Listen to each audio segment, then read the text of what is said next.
Hi, I'm Stuart, and I've got some quick tips on tricks on how to trick yourself into getting out of bed in the morning when you don't want to. And I'm not going to include anything like responsible, like go to bed on time.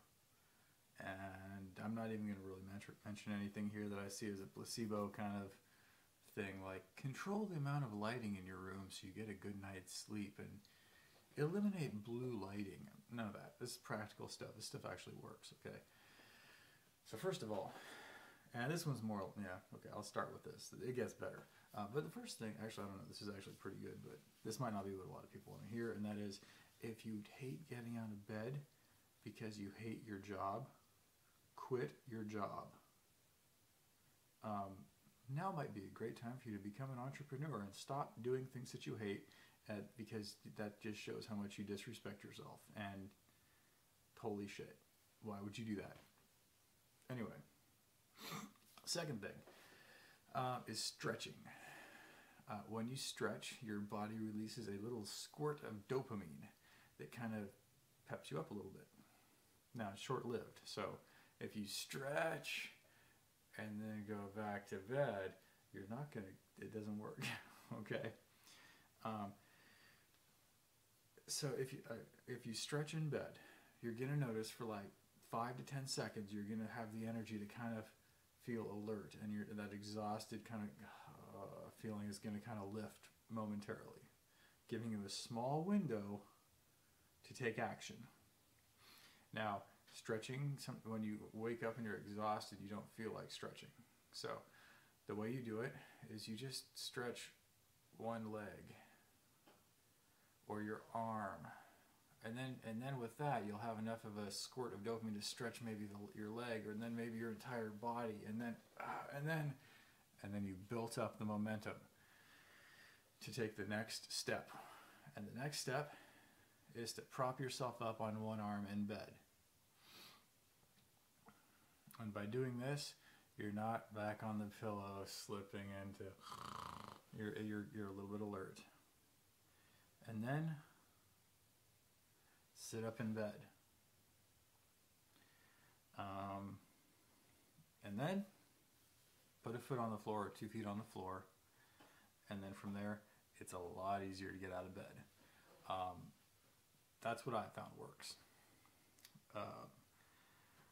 I guess, here's a great trick. This works for all kinds of things that you know you need to do but don't feel like doing.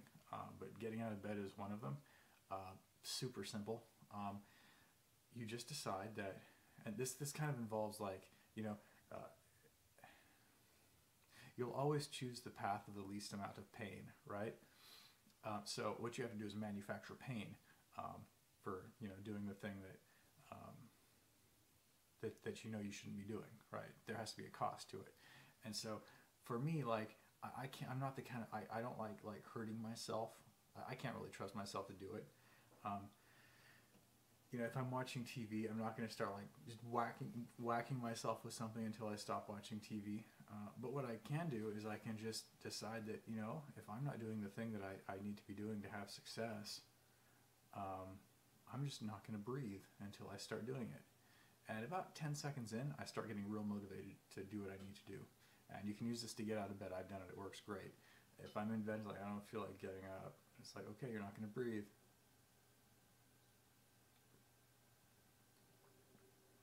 And about 10 seconds later, it's like, okay, get out of bed so I can breathe. For some reason, I have the self-control to be able to do that. It's kind of bizarre, but it works. Works for all kinds of things. Like, I need to start working on my business, even though I want to watch TV instead. Okay, well, just don't breathe while you watch TV. And 10 seconds later, I'm working on my business. Of course, the obvious thing, control the temperature in your bedroom.